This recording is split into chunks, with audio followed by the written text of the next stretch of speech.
We're back for some more sunny day flying in the Cub Crafters Carbon Cub FX3. We're at the Lake George Glacier, which is a large glacier on the south end of the Lake George/Knik Glacier Valleys, about 30 miles east of Anchorage.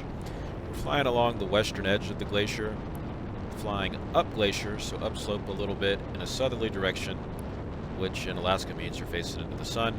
Just taking in the sights and the nice blue color of this glacial wall to our left. Taking a look at all these ice chunks that have calved off the glacier over the past few relatively warm months.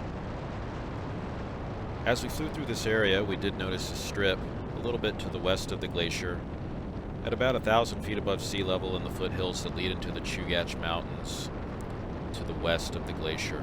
So we're going to fly over there and take a look at it. It looked to be about 700 to 800 feet long, but it did have a curve in the middle of it, and there is some pretty challenging terrain all around it. These little rock outcroppings and hills pop up everywhere, so we're going to fly over it, take a look.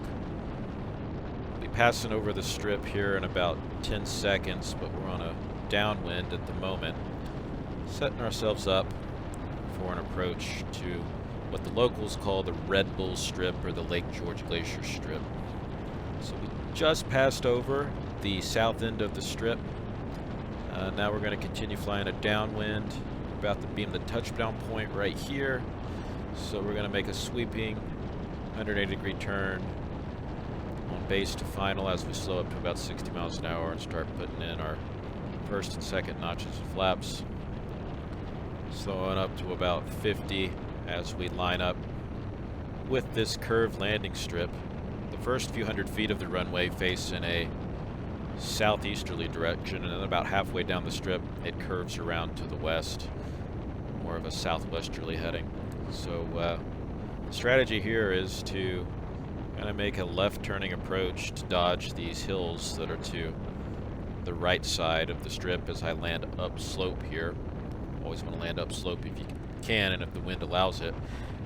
But I want to touch down in a right turn so that I can follow the curvature of this strip as I touch down. So there I make a wheel landing, and then I have to apply a significant amount of left rudder to stop that turn once I'm lined up with the last half of the runway. But it's no problem in this airplane, not too rough, not too short, pretty easy approach and landing overall.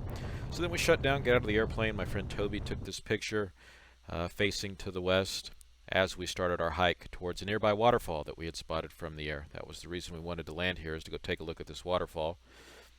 Toby also took a picture from the back seat of the Cub after I got out. Pretty nice view from back there, at least if I'm not sitting up front blocking the view. So this is the waterfall that we wanted to hike to.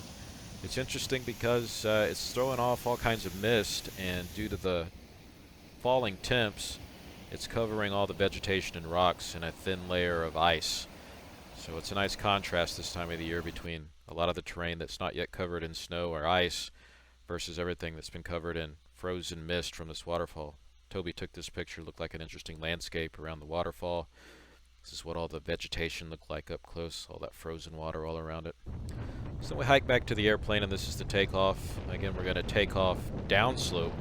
Always want to take off downslope if the wind allows it.